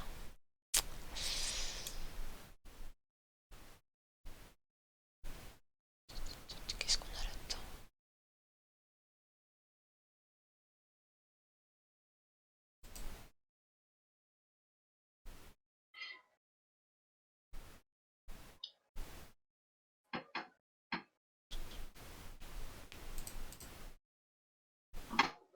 Alors ça, c'est un truc qui n'est pas utilisé pour l'instant, mais je suis sûre que c'est super intéressant. Alors anti-spam, c'est pour anti-spam. Bon, en fait, il n'y a pas... Dedans, il n'y a rien d'essentiel. Yoast SEO, enfin, faut pas toucher. Tout est configuré déjà. Et en gros, ça permet de régler les paramètres généraux quand même. De la façon dont s'affichent les pages sur les moteurs de recherche. Donc là, si on va sur fonctionnalités, Non, pas fonctionnalité en fait. Réglage SEO.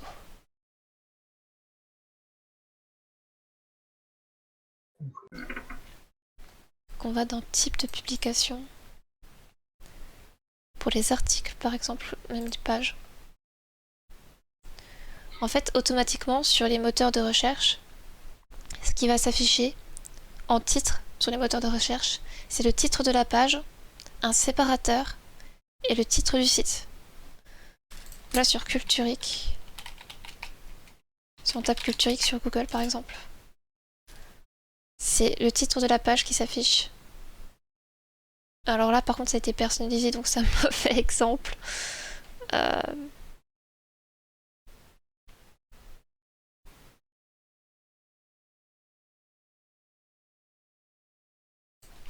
les consultations. Voilà. C'est le titre de la page qui s'affiche, tiret Culturic. Parce que ici ça a été configuré que dans les titres des moteurs de recherche, par défaut, c'est le titre de la page, un séparateur, et le titre du site qui s'affiche. Comme ça. Et si sur la page, vous voulez personnaliser en fait ce qui s'affiche ici, vous pouvez faire modifier la page.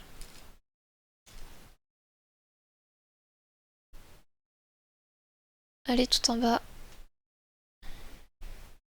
Faire modifier les métadonnées. Et mettre une super description qui va beaucoup plus inciter au clic que ce qu'il y a actuellement.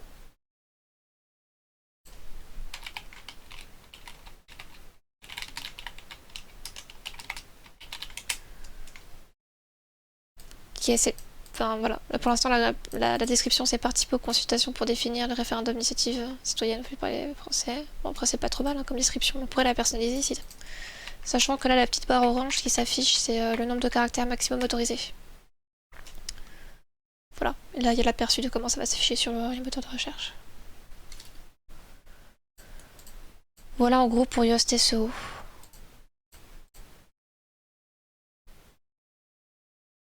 Voilà en gros pour Yoast SEO. Ça je sais pas ce que c'est. Ça c'est pour les backups, on a vu.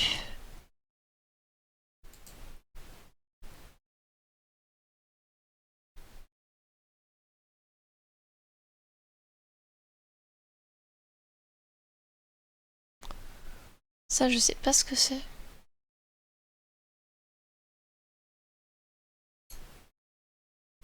Ah si, SMP.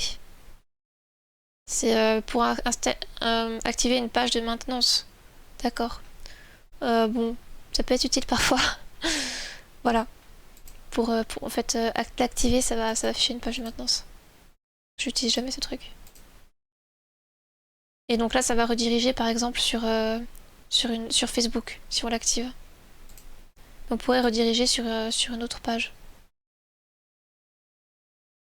Enfin, bon, enfin, ça se passe là en tout cas quand on veut mettre une page de maintenance. Et Login Customizer.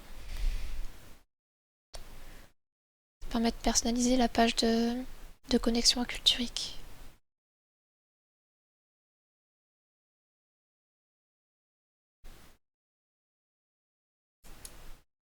C'est très long à charger. Voilà. Ça permet de personnaliser la page de connexion. Donc celle qui s'affiche quand on tape /wp-admin au bout de Culturic. Donc il y a ça. Et puis sinon on a... Ah ça c'est super bien. Ça c'est Wonder PDF Embed. Ça permet d'insérer un PDF dans une page. Je crois qu'on a un exemple sur proposition de fonctionnement de RIC. Celle d'Yvan. Voilà. Ah non. Non. Ça c'est pas PDF ça. Rick Jura ou enfin les deux les deux qui est en haut là. D'accord. Voilà, ok. Ça permet de faire ça en fait. Donc pour mettre un PDF dans une page, vous pouvez alors ça se passe avec un simple shortcode en fait. Encore un shortcode. En fait, c'est ce shortcode là, ce truc, que vous pouvez retrouver assez facilement en éditant une page qui le contient déjà, ou en allant sur Wonder PDF Embed et cliquer sur le Online Tutorial pour qu'on vous explique comment ça fonctionne. Parce que du coup, je vais pas faire là. Mais en gros, en fait, vous copiez-collez le shortcode et à la place de l'URL du PDF qu'il y a déjà, vous mettez l'URL du PDF que vous voulez. Et pour trouver l'URL du PDF que vous voulez ajouter, donc forcément, il faut d'abord aller dans Médias. Médias. J'ai trop de trucs là-dedans. Voilà. Médias. Vous mettez le nom de votre document, si vous l'avez déjà téléchargé. Rick Jura par exemple. Là vous avez les PDF qui s'affichent par rapport à Rick Jura, vous cliquez dessus. Vous obtenez le lien qui est juste là en fait. Voilà pour trouver un lien d'une image ou d'un document depuis Média. Et sinon il faut en importer un nouveau. Et ce lien vous le mettez là et comme ça va afficher le PDF dans le contenu de la page.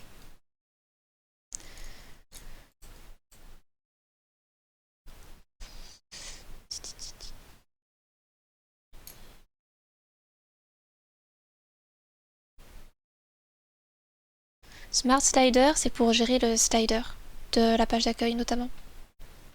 Il n'y a que sur la page d'accueil qu'il y a un slider. Donc là, c'est celui-là. On dirait pas, mais c'est celui-là. Par exemple, si on fait modifier, voilà, on a les différentes slides qui passent sur la page d'accueil. Et vous pouvez les modifier une à une si vous voulez. Pour changer le texte là-dedans. Juste cliquez, vous changez le texte, et puis après vous faites enregistrer, et puis voilà. Vous pouvez voir l'aperçu sur les différentes sur différents écrans. Bon, il est assez simple à utiliser ce truc. Hein. Voilà. Puis si on veut modifier une autre slide, il faut retourner dans diapositive, faire modifier éducation par exemple. Voilà. Pour changer de slide.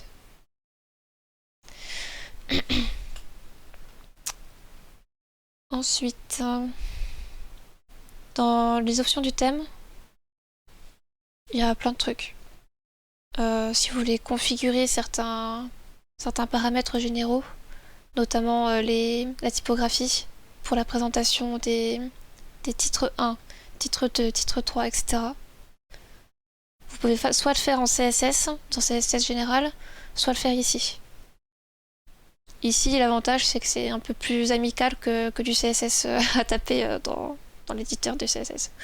Mais le problème ici, c'est qu'il n'y a pas toutes les options, en fait. C'est-à-dire que là, par exemple, il y a une couleur pour tous les titres, et si on veut que les titres 2 ils soient d'une couleur différente, on peut pas. Donc ça, faut le faire en CSS, par exemple. Parce que le truc d'édition du thème, il n'est pas très complet. Notamment, c'est là aussi qu'on peut configurer la disposition du footer, donc du pied de page.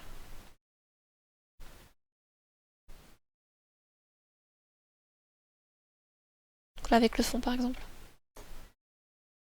Et d'autres trucs, mais principalement ça.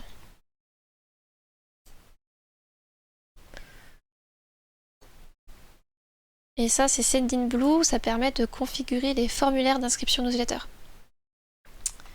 Donc là, si on va dans Sendinblue, formulaire, on a un autre formulaire qui s'affiche, donc le formulaire par défaut, on fait éditer. En fait, ça permet grossièrement de créer son formulaire. Bon là, il est fait, hein. Je pense pas qu'il y ait besoin de modifier des trucs. Mais au cas où, c'est là que ça se passe. Et donc les formulaires, c'est des shortcodes. Donc une fois que vous avez écrit votre formulaire, en fait, il faut utiliser le shortcode suivant qui est écrit ici. Utiliser le shortcode, machin. C'est ça qu'il faut utiliser pour l'afficher dans la page. Est-ce que j'ai répondu à toutes tes questions? Peut-on sauvegarder WordPress, l'ensemble? Oui, c'est fait. Où sont les statistiques des pages? Il faut avoir accès à Google Analytics. Pour l'instant. Pourrait faire en sorte que les données soient accessibles depuis le panneau d'administration. Faudrait le faire. Ça peut être cool. Si besoin. Il y a des conseils de Analytify, sur le site. Pardon? Il y a Analytify sur le site, en haut. Ah oui. Ah oui. Ah, c'est cool. Je l'ai pas vu. Ok. Bon, voilà. Moi, je suis pas sûre qu'il y ait tout, par contre. Sur Google Analytics, ce qui est bien, c'est qu'on peut avoir... Enfin, c'est beaucoup plus raffiné, normalement, comme données.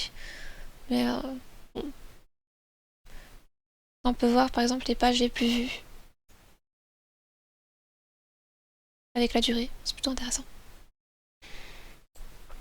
Ok. Il y a des conseils de tableau de bord. J'ai vu un menu de tableau de bord. Est-ce que ce menu peut être utilisé? Est-ce qu'il est intéressant d'utiliser ce menu? Oui, là. Pas vraiment. Enfin, si, quand même, pour voir les commentaires récents, c'est pratique. Mais autant aller dans commentaires, en fait. Ce qui est intéressant, par contre, c'est pour suivre les mises à jour à faire. Si on veut faire les mises à jour. Par rapport aux mises à jour, ce qui est important de faire, c'est les mises à jour de WordPress. Parce que ça résout quelques problèmes de sécurité. Et les mises à jour des extensions. Le thème, normalement, faut pas y toucher, parce que ça risque de casser des trucs. Le thème, faut pas toucher au thème. Et ça puisque des fois, suite à une mise à jour, il y a une extension qui... Suite à la mise à jour d'une extension, le site bug. Ça arrive. Et dans ce cas-là, il faut désactiver l'extension en allant dans Extension et désactiver l'extension qui pose problème. Et si vous savez pas quelle extension pose problème, exactement, et bah vous avez plus qu'à tester toutes les extensions les unes après les autres.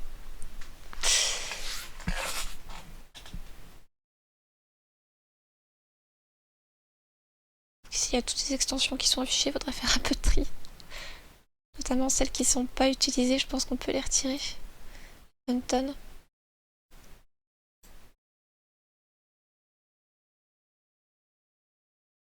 Comment régler le... Alors, à quoi correspondent les catégories de pages et mises en avant? C'est-à-dire? Les catégories de pages, c'est déjà résolu, j'ai compris. Les mises en avant, c'est quoi? Il y a des pages mises en avant quand on édite une page. Quand on édite une page d'accueil par exemple? Faut que je retrouve un cas. Je retrouve un cas, je te le donne. C'est pas les articles plutôt? Possible. Je pense que c'est les articles, ouais. Les articles qui doivent avoir une catégorie mis en avant. Mais alors du coup, les articles qui sont mis en avant, je sais pas trop où ils s'affichent. En fait, le truc qui affiche les articles sur la page d'accueil, lorsque tu coches mise en avant, ça le range pas par date, ça le met devant les autres. D'accord. Ah, ok.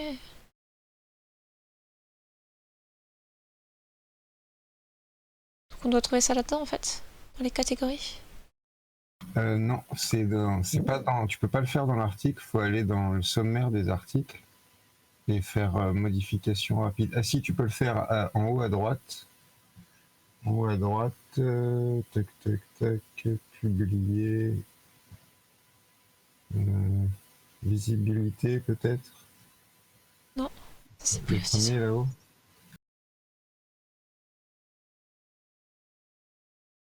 Ah voilà, public, mettre cet article en avant sur la page d'accueil. Ok. Donc il faut jamais avoir ça coché, si je comprends bien. Pour faire simple. Sauf si tu veux qu'il reste en avant. Ok. Et du coup, tu peux montrer les modifications rapides parce que c'est un peu différent. Il y a accès aux mêmes choses, mais c'est quand tu veux faire juste une petite modif, c'est quand même pratique. Donc, effectivement, depuis la liste des articles, soit on fait modifier, donc dans ce cas, ça va nous mener à l'édition de la page complète, soit on fait modification rapide et ça permet rapidement de modifier le titre, ou de modifier la catégorie, ou de modifier son état en attente de relecture ou brouillon pour ne plus le mettre en ligne. C'est pratique de mettre en brouillon. Changer l'auteur aussi. La date, enfin, ce genre de choses. Le slug, c'est l'URL. C'est ce qui s'affiche dans l'URL en fait.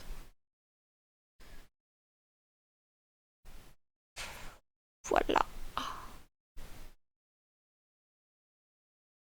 Il y a une base de données qui se cache derrière WordPress. Oui, il y a une base de données. Peut-on intégrer un code fait maison, PHP, BTD, c'est de la base de données? Oui. Ah. Question accessoire. Ok. Important. Oui, c'est possible. Comment permettre à quelqu'un de proposer, suggérer une modification? Comment ça? J'ai entendu qu'il y avait des droits pour éditer des pages. Mhm. Comment est-ce qu'on gère ces droits? Question accessoire aussi, c'est pas important, je pense. Je vous avoue que j'ai pas regardé ce côté-là. Je sais que c'est possible effectivement de configurer des droits particuliers pour certaines pages.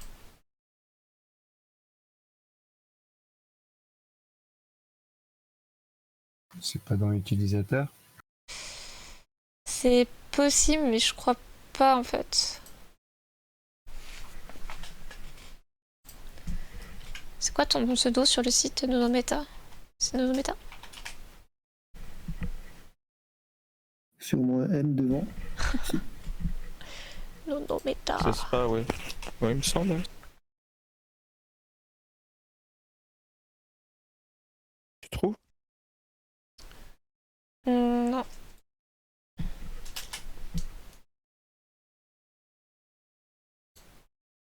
Je te trouve pas. Sur le Discord? Non, sur le site. Non, je crois que c'est Bruno Castilla. C'est mon nom et mon prénom, je crois. Je crois que j'ai pas mis une nonométa. Alors, en fait, depuis les utilisateurs, donc tous les utilisateurs, vous avez tous les utilisateurs qui s'affichent. Vous pouvez utiliser la barre de recherche pour chercher par adresse email ou par pseudo. Et si vous voulez en modifier un, vous passez la souris dessus et vous faites modifier. Et effectivement, alors, qu'est-ce qu'on peut faire de cool sur les utilisateurs? Déjà, quand il y a un utilisateur qui bug, notamment quand on... Alors, des fois, il y a des utilisateurs qui bug, donc ça peut être bien de les supprimer et de les recréer. D'une part. Ensuite, sur la page d'un utilisateur, on peut lui assigner un rôle en particulier. Donc, le rôle ultime, c'est administrateur, ça affiche tout le bazar à gauche.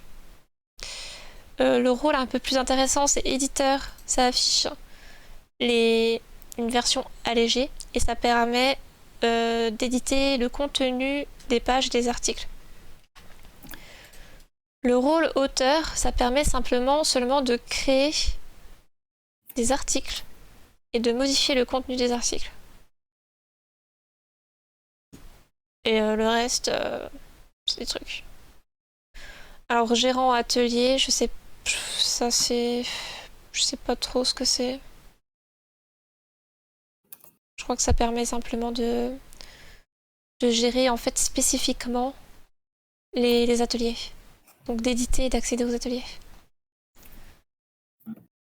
Et si on veut configurer un nouveau mot de passe, par exemple, si quelqu'un a perdu son mot de passe, on peut faire générer un nouveau mot de passe, le copier, lui envoyer, ça va lui faire un nouveau mot de passe.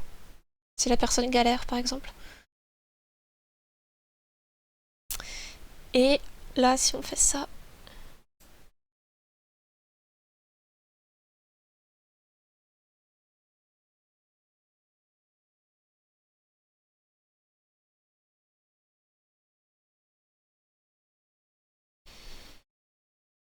Je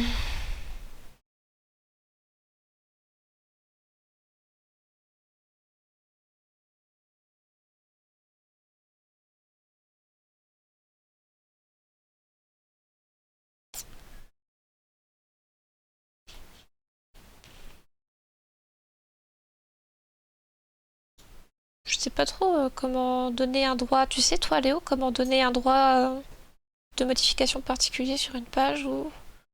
Bah, j'ai regardé là. En fait, il y a un. A priori, c'est possible, mais en fait, ça fonctionne pas bien et du coup, les gens ils utilisent un plugin. Role Scooper. C'est un truc qui est installé sur le site déjà ou tu parles de quelque chose de nouveau? Non, de quelque chose qui est pas installé, mais ça pourrait permettre effectivement de dire qui peut modifier quoi. D'accord.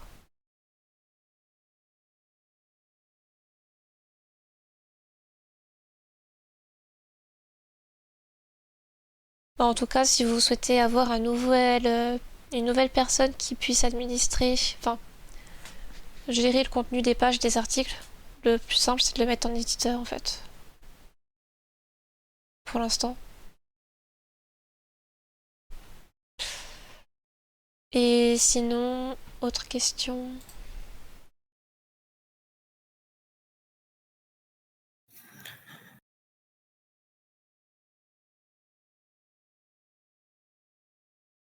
Je crois qu'on a fait le tour. Oui.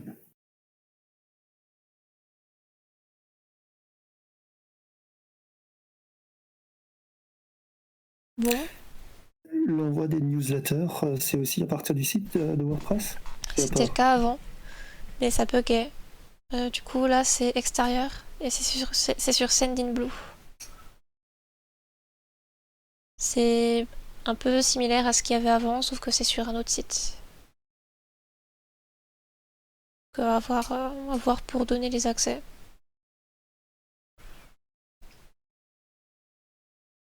Et est-ce que les newsletters peuvent être affichés? Est-ce qu'on peut avoir un historique des newsletters sur le site? Hmm. Faudrait le faire manuellement dans ce cas. Ça peut pas être automatisé. C'était probablement le cas avec Mailpoet. Mais là, avec Sendinblue, si on veut avoir un historique des newsletters, il faudrait créer un article, par exemple, dans une catégorie newsletter pour afficher les newsletters sur le site. Bonsoir. Bonsoir.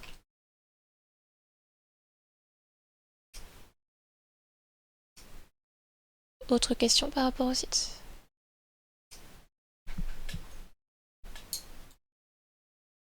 Ça va, Nonometa, ça te fait pas peur? Non. Non. Va falloir du temps quand même. Mais ça a l'air pas mal, c'est plutôt intéressant ce que tu viens de nous sortir là. Ouais. Donc ouais, j'ai fait une page quoi. Après, on verra si ça fonctionne. D'accord. Donc faut que je me connecte sur le site et une fois que je suis connecté, je peux avoir accès à tout ce que tu viens de dire. Alors non. Je vais te donner le rôle éditeur si personne n'y voit d'inconvénient. Et tu auras en fait accès à cette interface-là. Donc t'auras pas tout. La plus simple, voilà, Ouais, t'auras un celle où truc c'est plus qui simple. voilà, oui, ouais, je préfère déjà. Oui. Et effectivement, quand tu vas te connecter, t'auras Ouais. accès donc à cette interface et t'auras accès à cette barre noire en haut. Et si tu veux modifier les tracts, tu peux aller sur tract imprimer. Tract. Donc d'abord je les copie sur mon PC. Mm. Après je les mets au format JPG. C'est possible. Je les renomme. Mm. Voilà, numéroté. Et après je pourrais les copier. Et après, tu peux aller sur la page en imprimer. question, faire edit. Enfin, soit les deux boutons là, enfin, ça mène au même endroit, hein, plus ou moins.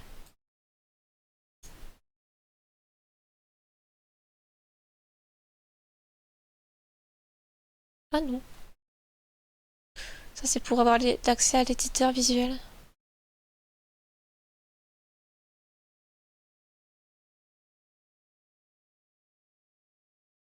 À toi de voir si tu préfères l'éditeur visuel ou si tu préfères l'éditeur de l'administration.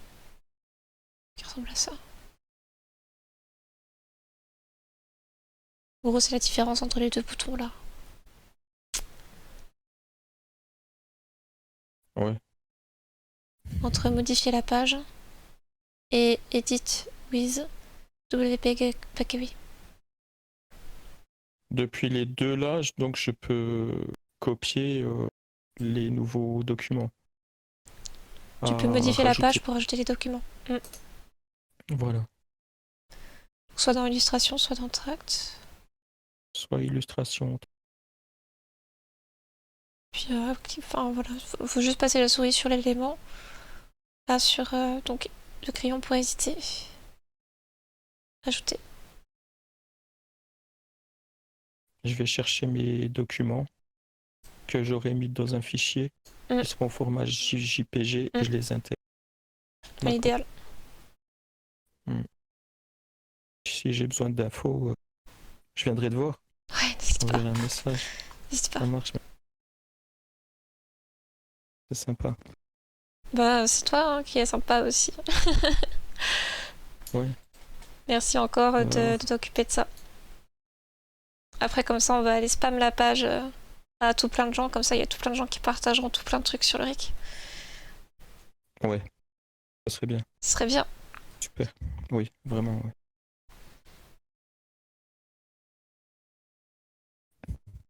Ouais, je pense que ça devrait aller.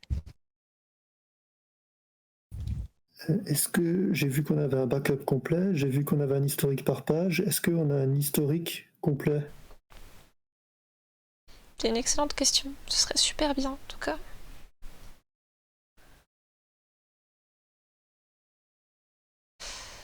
Ouais, sur le tableau de bord, globalement...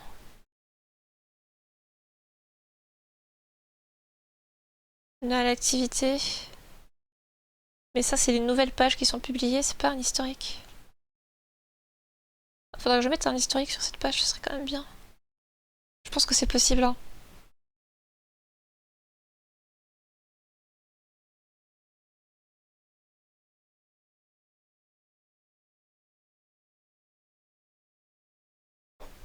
Bonne remarque.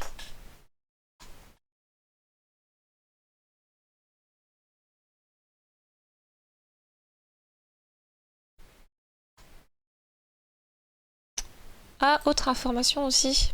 Page qui a été ajoutée récemment. C'est tout en bas, tout en bas, tout en bas, on a mis Mage. Alors dans Mage, on a du coup toutes les grosses modifications. Alors si c'est juste changer une virgule ou une couleur quelque part sur la page, franchement, il n'y a pas besoin de l'indiquer. Mais là, par exemple, dernièrement, j'avais fait... j'ai changé l'outil pour les newsletters, donc je l'ai indiqué ici. La création d'une page pour du site, je l'ai indiqué aussi.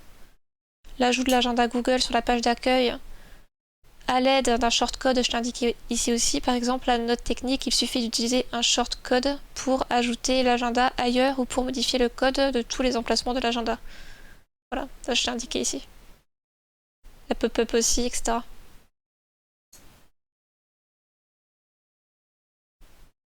Donc typiquement, toi par contre, si tu mets à jour les flyers, c'est pas forcément utile de l'indiquer dans les notes de mise à jour.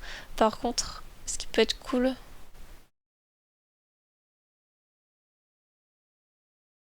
Flyer.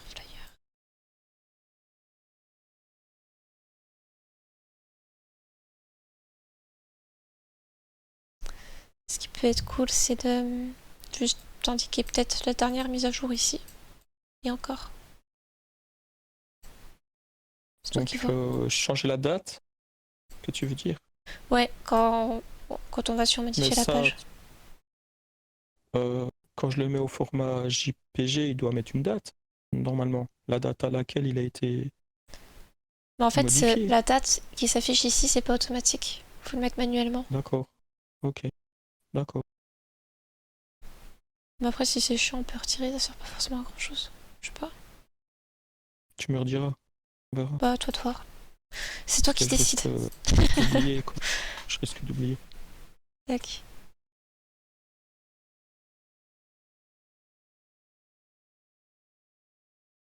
Ah, je vous ai pas montré comment éditer le pied de page. Alors là, le pied de page, c'est dans Apparence. Apparence widget. Et là, dans widget, on a la colonne 1 du pied de page, la colonne 2 du pied de page et la colonne 3 du pied de page.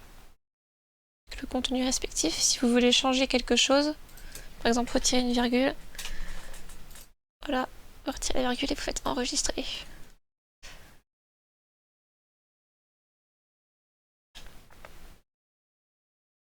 Et comment t'as fait le tableau tu l'as fait en texte HTML? Oui, c'est du HTML.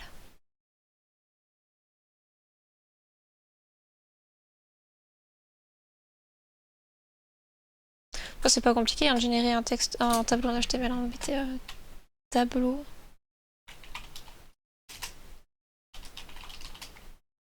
Générateur. HTML. Vous allez trouver ce genre de choses. Non, celui-là, ce site, il est vraiment nul. Ouais, celui-là aussi. Ce site, il est bien. Ça va vous générer des tableaux, là, comme ça. Vous pouvez mettre le contenu dedans. Et après, vous n'avez plus qu'à faire un copier-coller du code. Ça, c'est plutôt cool. Mais il y a plein d'outils hein, comme ça sur le web.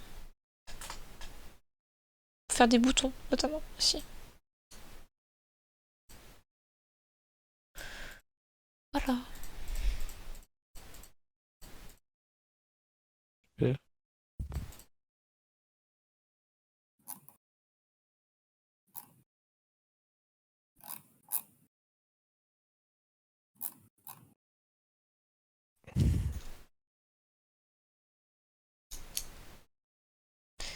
D'autres questions ?